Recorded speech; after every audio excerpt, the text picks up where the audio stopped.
Hello student, myself Naveen Pathak, faculty of US Academy and Institute, Gorakhpur. Student, we are going to continue data handling part 3 of class 7th. Student, in this video we will discuss about the bar graph. In last video we have discussed about mean, how to find the arithmetic mean, median and mode. Now we are going to discuss about bar graph. तो चलिए start करते हैं कि कैसे bar graph हम draw करेंगे और bar graph से इंफॉर्मेशन को कैसे रीड करेंगे। इस वीडियो में हमें यही डिस्कस करना है। तो अभी देखिए, हम मान लीजिए कोई डाटा ले लेते हैं। एग्जाम्पल नंबर 9 ये आपके बुक का है, एग्जाम्पल 9 है, उसी को हम देख लेते हैं। एक टेबल दिया हुआ आपको,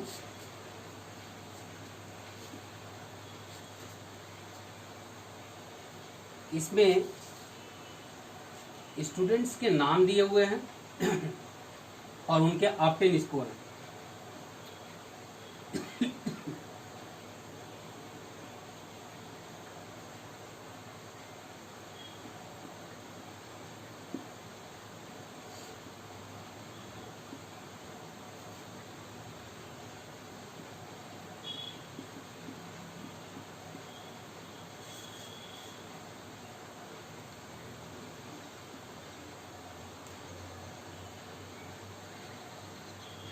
और भी नाम दिए हैं, हम 4 ही नाम लेते हैं, हमें समझना है।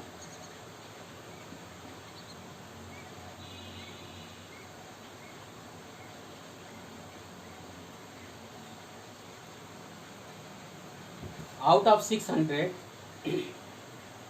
ये बच्चे स्कोर किए हुए हैं। अजय ने 450 स्कोर किया है, बाली ने 500 एंड दीप्ति ने 300 एंड फयाज ने 360 मार्क्स स्कोर किया।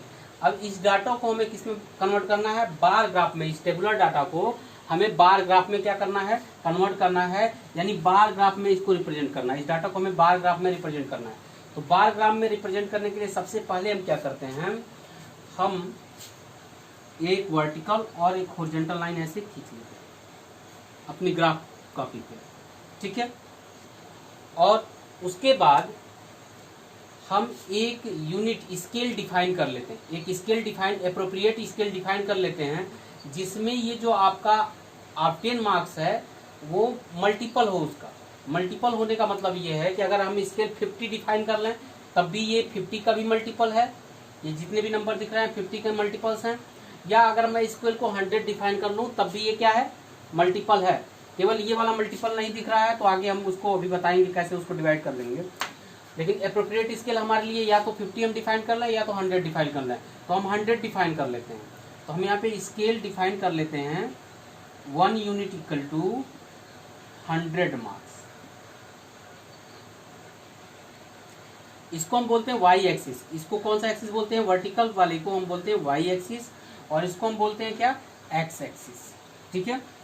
तो इस पे मैंने ऑन वाई एक्सिस, ठीक है, वाई एक्सिस पे मैंने स्केल डिफाइन कर लिया 1 यूनिट इक्वल टू 100 मार्क्स।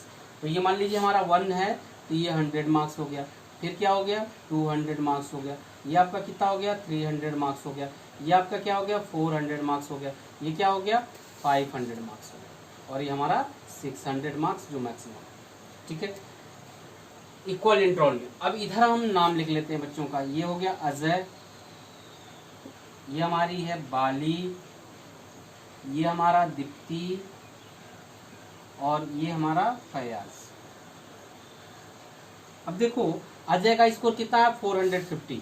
450 का मतलब क्या हुआ? 4 और 500 और 400 के बीच में 450 आएगा। तो ये हमारा अजय के लिए हमने ये पिलर ड्रा कर दिया। ये जो पिलर है ये किसके मार्क्स को रिप्रेजेंट कर रहा है? अजय के मार्क्स को। और अजय कितना मार्क्स पाया है? 450। देखो 400 और 500 के बीच में पिलर गया है। ये पिलर की जो लेंथ है वो 400 500 के बीच तक गई है। बाली का स्कोर क्या है? 500 है। तो इसके पिलर की जो लेंथ होगी वो क्या होगी? 500 के बराबर होगी, ठीक है। ये आपके बाली का स्कोर, ये पिलर जो रिप्रेजेंट कर रहा है ये किसकी स्कोर को रिप्रेजेंट कर रहा है? बाली के स्कोर। अब देखो दीप्ति कितना पाई है? 300। तो ये 300 दीप्ति का स्कोर है। देखो ये जो आपका पिलर है ये कितना, इसकी लेंथ कितनी है 300 के, इतनी लंबी है पिलर। अब देखो फयाज कितना पाया 360। तो अब देखो 300 और 400 के बीचों बीच में तो आएगा क्या, बीचों बीच में आएगा 350 और थोड़ा सा और ऊपर बना देंगे तो ये हमारा क्या हो जाएगा 360। समझ आ रही बात। लेकिन जब आप बार कॉपी पे बनाओगे, ग्राफ कॉपी पे बनाओगे, जब ग्राफ कॉपी पे आप बनाओगे तो उसमें आपको दिखेगा कि एक यूनिट के बीच में छोटे छोटे 10 कॉलम होते हैं, छोटे छोटे लाइन होती हैं, 10 लाइन्स होती हैं। तो वो 10 लाइन्स अगर मैं एक यूनिट को 100 माना हूं तो each lines, each part represent how much 10। Each part किसको रिप्रेजेंट कर रहा है 10 को रिप्रेजेंट कर रहा है। तो आप ग्राफ कॉपी पे जब यूज करोगे तो ग्राफ कॉपी पे क्या होगा, ये आपका जो 460 है इसमें आप पहले आप जाओगे 400 पे, 400 के ऊपर कितनी लाइन क्रॉस करोगे 1 2 3 4 5 एंड 6 लाइन क्रॉस करोगे तो 60 को रिप्रेजेंट करेगा। समझ में आ रहा है मेरी बात। तो ये हमारा क्या है, इस तरह के रिप्रेजेंटेशन को बोलते हैं बार ग्राफ। इस तरह के डाटा के रिप्रेजेंटेशन को बोलते हैं बार ग्राफ। यही है हमारा बार ग्राफ। इसी तरीके से हम ग्राफ को क्या करते हैं, बनाते हैं। समझ आ रही बात। एक यूनिट स्केल को डिफाइन कर लेते हैं, उसके बाद इस तरीके से हम पिलर बना लेते हैं। ठीक है, तो ये हमारा क्या है बार ग्राफ। अब देखो हम डबल बार ग्राफ समझेंगे, इसके बाद हम समझेंगे क्या डबल बार ग्राफ।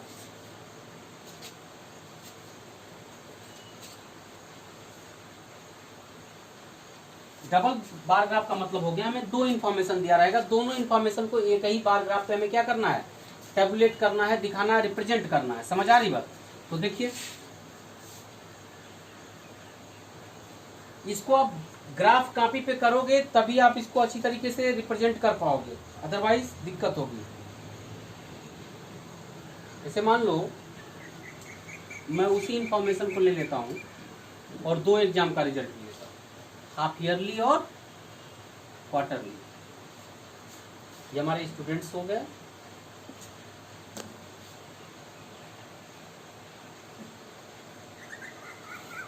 ये उनका क्वार्टरली मार्क हो गया।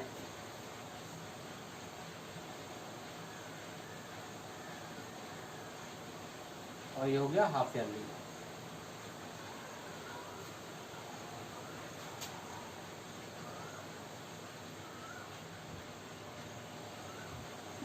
मैंने नाम ले लिया कोई भी, आशीष, अरुण, कविश, माया और रीता। इनके मार्क्स हैं 10, 15, 12, 20 एंड 19। 15, 18, 16, 21 और अब क्या है, देखो सबसे पहले हम क्या करेंगे, एक स्केल डिफाइन कर लेते हैं। 1 यूनिट को हमें क्या लेना है, जिसको आसानी से हम रिप्रेजेंट कर पाएं। चलो मैंने 1 यूनिट इक्वल टू 5 ले लिया। 5 हो गया, 10 हो गया, 15 हो गया, 20 हो गया और 25 हो गया। ये जो आपके मार्क्स दिख रहे हैं 25 में, आउट ऑफ 25 में ये जो स्टूडेंट्स हैं क्वार्टरली में ये स्कोर किए हैं और हाफ ईयरली में ये स्कोर किए हैं, उनके इस डाटा को हमें बार ग्राफ डाटा से रिप्रेजेंट करना है। तो हमने यहाँ ये स्केल चूज कर लिया, स्केल मैंने चूज कर लिया 1 unit equal to 5 marks, 1 unit equal to 5 marks. ठीक है, अब क्या है, सबसे पहले देखो आशीष, जो आशीष है सबसे पहले उसका क्वार्टरली मार्क्स है। क्वार्टरली कितना है 10 मार्क्स है, तो हमने क्या किया 10 पे रिप्रेजेंट किया। ठीक है, अब उसके बाद इसका जो हाफ ईयरली वो कितना है 15 मार्क्स है, तो अब मैं इसको इसी के साथ 15। ठीक है, अब इसमें जो एक पिलर है वो किसको रिप्रेजेंट कर रहा है क्वार्टरली मार्क्स को रिप्रेजेंट कर रहा है और एक पिलर जो है वो किसको रिप्रेजेंट कर रहा है, हाफ ईयरली। तो दोनों पिलर को हम या तो डिफरेंट डिफरेंट कलर से कर दें या एक को सेट कर दें, एक को ऐसे ही छोड़ दें। मैंने इसको सेट कर दिया, तो यहाँ पे उसको भी डिफाइन कर लेंगे कि जो प्लेन है वो किसको रिप्रेजेंट कर रहा है, हाफ क्वार्टरली को। जो प्लेन है वो किसको रिप्रेजेंट कर रहा है, क्वार्टरली मार्क्स को, क्वार्टरली मार्क्स। और जो आपका शेडेड है वो किसको रिप्रेजेंट कर रहा है, हाफ ईयरली मार्क्स। ठीक है, अब एकदम क्लियर पता चल रहा है कि ये हाफ ईयरली मार्क्स है और ये क्या है, क्वार्टरली मार्क्स है। यहाँ पे हमने डिफाइन कर लिया है। यहाँ पे हम उसी ग्राफ कॉपी में डिफाइन कर लेंगे कि ये जो प्लेन है ये क्वार्टरली मार्क्स को रिप्रेजेंट कर रहा है और ये जो शेडेड है वो किसको रिप्रेजेंट कर रहा है, हाफ ईयरली मार्क्स को रिप्रेजेंट कर रहा है। और ये किसका मार्क्स रिप्रेजेंट कर रहा है, आशीष का। फिर दूसरा कौन है, अरुण। अरुण के लिए बना लेते हैं। अरुण का देखो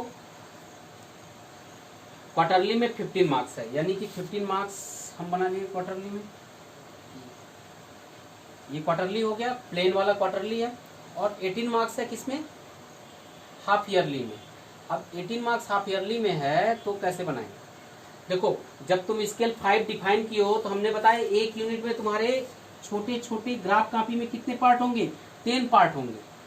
तो 10 पार्ट बराबर 5। एक यूनिट में कितने पार्ट होते हैं, जब आप कॉपी में देखोगे ग्राफ कॉपी में तो छोटे छोटे 10 लाइंस दिखेंगे, 10 पार्ट होगा। तो एक यूनिट में 10 पार्ट होंगे और 10 पार्ट का मतलब क्या हो गया, 5 मार्क्स हो गया। तो एक पार्ट का मतलब क्या हो गया, या 1 मार्क्स इक्वल टू क्या हो गया, देखो 1 मार्क्स का मतलब हो गया 2 पार्ट। 2 पार्ट का मतलब क्या हो जाएगा, 1 मार्क्स हो जाएगा, क्योंकि 10 पार्ट्स का मतलब है 5 मार्क्स। ये जो 10 पार्ट्स हैं, छोटे छोटे छोटे छोटे 10 पार्ट्स जो हैं वो हमने एक यूनिट लिया है। समझ आ रही बात। तो एक यूनिट का मतलब है 5 मार्क्स, यानी 10 पार्ट्स का मतलब है 5 मार्क्स। तो जो छोटे छोटे पार्ट्स हैं उसके 2 पार्ट्स का मतलब होगा 1 मार्क्स। तो हम क्या करेंगे, यहाँ पे 18 के लिए 15 के बाद हम कितने पार्ट्स काउंट करेंगे, 6 पार्ट काउंट करेंगे। यहाँ छोटे छोटे 6 पार्ट होंगे आपके ग्राफ कॉपी में। जब आप काउंट करोगे तो नियर अबाउट 20 के करीब पहुंच जाओगे, दिखेगा एकदम 20 के करीब पहुंचे हुए हैं। तो ये अरुण का जो आपका कौन सा मार्क्स है, हाफ ईयरली का मार्क्स। समझ आ रही बात। इसको हम क्या करेंगे, सेट कर। इसी तरीके से कविस का बना लेंगे। कविस का 12 और 16 है। तो पहले 10 से हम 10 से थोड़ा सा ऊपर होगा हमारा क्या, 12 काउंट करके हम पता कर लेंगे ग्राफ कॉपी पे। ये हमारा 12 हो गया मान लीजिए। इसके बाद 16, 15 से थोड़ा सा ऊपर होगा 16, ये हमारा 16 हो गया। और इसको मैंने क्या कर दिया, सेट कर दिया, क्योंकि ये क्या है, हाफ ईयरली का मार्क्स। ये कौन है, कविस। ये हमारी कविस का। इसी तरीके से हम माया का बनाएंगे। माया का बनाएंगे, माया का क्या हो जाएगा, देखिए 20 है तो क्वार्टरली 20 है तो हम 20 बना लेते हैं। ठीक है। उसके बाद हाफ ईयरली जो है 21 है, थोड़ा सा ऊपर जाएगा।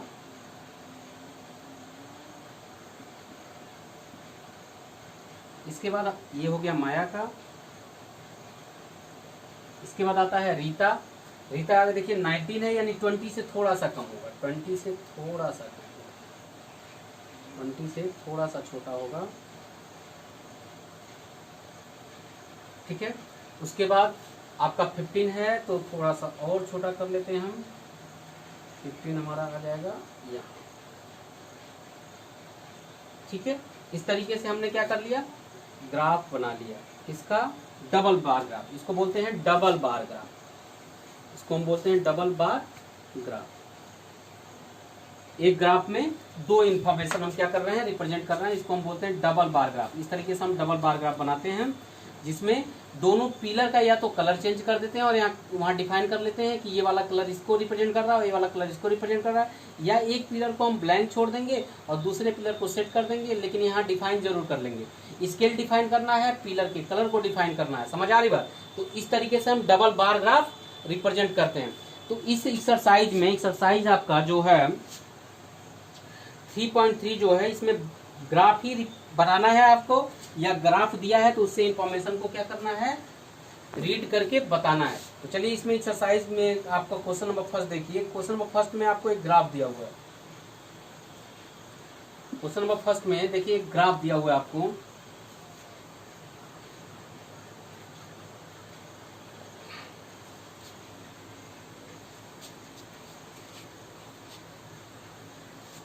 क्वेश्चन नंबर पहला बार का देखो पेट्स का दिया हुआ है, किनारे साइड में दिया हुआ है। क्वेश्चन नंबर फर्स्ट देखो, क्वेश्चन नंबर फर्स्ट में आपको एक ग्राफ दिया हुआ है ऐसे। इसमें एक यूनिट को 2 डिफाइन किया, 2 4 6 8 10 12, ठीक है। यहाँ डॉग्स कितने लोगों, 8 तक गया है। कैट आपका 10 तक गया है। ये हमारा डॉग्स है, ये कैट दिया हुआ है, ये ग्राफ दिया हुआ है आपकी कॉपी में दिया हुआ है, बुक में दिया हुआ है। रैबिट 2 तक गया है।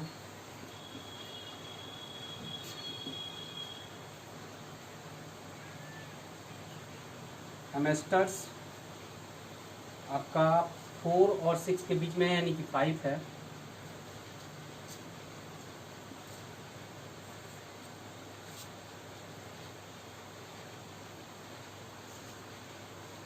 उसके बाद अदर्स आपका 2 और 4 के बीच में है, 2 और 4 के बीच में आपका है अदर्स। ये आपको ग्राफ दिया हुआ है, समझ आ रही बात। इसमें आपसे क्वेश्चन नंबर फर्स्ट में ये ग्राफ दिया हुआ है, इसमें 2 पार्ट दिए हुए हैं। पहला पार्ट ए पार्ट दिया हुआ है, which is the most popular pet, which is the most popular पेट।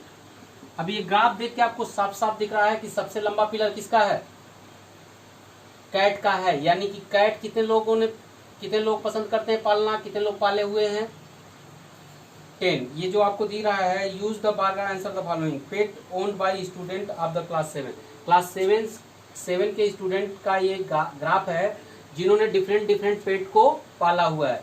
10 बच्चे जो हैं वो कैट पालते हैं, 8 बच्चे जो हैं वो डॉग पालते हैं। रैबिट पालने वाले बच्चों की संख्या 2 है। हैमस्टर्स पालने वाले बच्चों की संख्या कितनी है, 5 है। और अदर्स एनिमल्स पालने वाले बच्चों की जो संख्या है वो 3 है। तो इसमें पूछा है which is the most popular pet, तो आपका आंसर क्या हो जाएगा, आपका आंसर सीधा सीधा है, आपको दिख रहा है cat is the most popular pet, ठीक है। इसी तरीके से दूसरा क्वेश्चन पूछा, how many student have dog as a pet, how many student have dog as a pet.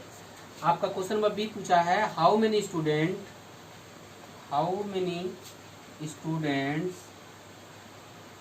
Have dogs as a pet. तो आपका आंसर क्या हो गया, सीधी सी बात है, आंसर आपका हो जाएगा 8 स्टूडेंट्स। कितने स्टूडेंट ने डॉग को पाला है, देखिए 8 स्टूडेंट्स। इस तरीके से 2 क्वेश्चन से दोनों क्वेश्चन का आपने जवाब दे लिया। समझ आ रही बात, इस तरीके से रीड करके। अब देखो एक दूसरे क्वेश्चन में आपको एक बार ग्राफ बनाया हुआ है, जिसमें अब इसको मैं मिटा देता हूं। दूसरा क्वेश्चन देखिए, इसमें टोटल 6 क्वेश्चन है, आप कर लेंगे मुझे पता है, लेकिन देख लीजिए दूसरा क्वेश्चन देख लीजिए क्या कह रहा है। देखिए क्वेश्चन नंबर 2 में आपको इस तरह का एक ग्राफ दिया हुआ है, जिसमें कह रहा है ये जो ग्राफ है shows the number of books sold by book store during 5 consecutive years. जो ग्राफ बार है, जो बार ग्राफ है, वो रिप्रेजेंट कर रहा है number of books sold in different 5 years. Consecutive 5 years में जो बुक सोल्ड हुए हैं उनके स्कोर को ये रिप्रेजेंट कर रहा है।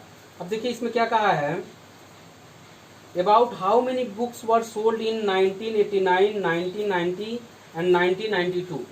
देखो 1989 में क्या दिख रहा है आपको, 200 नहीं गया है, 200 से कुछ कम है। तो आप एग्जैक्ट आंसर तो नहीं बता सकते, लेकिन क्या लिख सकते हो, अबाउट 200। और 1990 में आपको दिख रहा है ये क्या है, अबाउट 500, और 1992 में आपको दिख रहा है कि अबाउट 300। एग्जैक्ट आंसर नहीं दे सकते क्योंकि एग्जैक्ट मुझे पता ही नहीं चल रहा है कि ये 500 पे पहुंच गया है या उससे कम है, तो हम उसमें अप्रॉक्स में ही आंसर देंगे। तो 1989 में अबाउट 200 बुक सेल हुआ है, 1990 में अबाउट 500 सेल हुआ है, 1992 में अबाउट 300 बुक सेल हुआ है। In which year were about 475 books sold, about 225 books sold. अब देखो कौन से ईयर में 400 और 500 के बीच में पिलर है, तो 1990 में ही है, यानी इसी ईयर में 475 बुक्स सोल्ड हुए हैं। इसी ईयर में 445 बुक्स 75 बुक्स सोल्ड हुए हैं। और इसके बाद क्या पूछ रहा है, 225, तो 225 कौन से ईयर में सोल्ड हुए हैं। अब देखो 200 और 300 में किसमें पिलर है, आपको दिख रहा है 1992 में जो पिलर है वो 200 और 300 के बीच में है। इस नाते से हम इसमें बोलेंगे कि 225 बुक्स क्या हुए हैं, सोल्ड हुए हैं, अबाउट 225 बुक्स सोल्ड हुए हैं। समझ आ रही बात। उसके बाद देखिए इसमें तीसरा part, in which year were fewer than 250 books sold, तो कौन से ईयर में 250 से कम बुक सोल्ड हुए हैं। तो आप इसमें 250 से कम बुक सोल्ड होने वाले जो ईयर हैं आपको दिख रहा है 1989 भी है, 1989 है, 1989 में आपको दिख रहा है 250 से कम बुक सोल्ड हुए हैं। Can you explain how you estimate the number of books sold in 1989। अब कह रहा है कैसे तुम एस्टिमेट करो कि 1989 में कितने बुक्स सोल्ड हुए हैं। तो हमको केवल ऐसे बताना है कि the pillar, length of the pillar is shorter than 2 unit, is shorter than 2 unit, 2 unit से क्या है, छोटा है, इसलिए हम इसको मान के चलेंगे एंड ग्रेटर देन 1.5। तो इसको हम मान के चलेंगे कि ये जो पिलर है ये आपके 175 बुक्स के आसपास रिप्रेजेंट कर रहा है, अबाउट 175 बुक्स को क्या कर रहा है, रिप्रेजेंट कर रहा है। एग्जैक्ट हम नहीं बता सकते, समझ आ रही बात, एग्जैक्ट हम नहीं बता सकते। इस तरीके से हम इस डाटा को एस्टिमेट करेंगे। तो इस तरीके से आप ये क्वेश्चन नंबर एक्सरसाइज 3.3 करिएगा। अगर कोई दिक्कत होगी तो आप कमेंट करिएगा, हम फिर से उसको आपको एक्सप्लेन कर देंगे। वैसे आप सारे क्वेश्चंस को लगा लेंगे। Thank you.